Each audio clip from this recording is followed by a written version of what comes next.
As of 10 a.m. ng Sabado, ayan na po siya, papalapit ng papalapit. Pag 3 p.m. or bandang alas 4 na ng hapon, ayan o, papalapit na siya. So as of 8 p.m., ayan na siya, papalapit na. Ayan. As of 12 a.m. naman ng umaga, ng linggo, eto na siya, malapit na siya. 3 a.m., 5 a.m., 7 a.m. ng linggo, ayan na, nananalasan niya ito sa mga parting Bicol, ayan.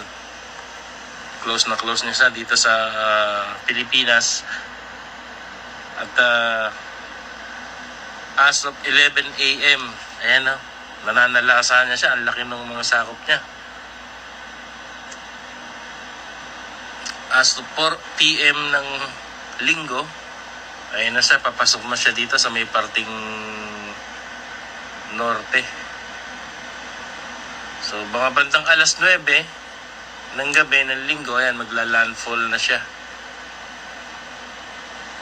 Hanggang 12 a.m., patuloy pa rin siya sa pananalasa, kasalukuyan. So, Lunes,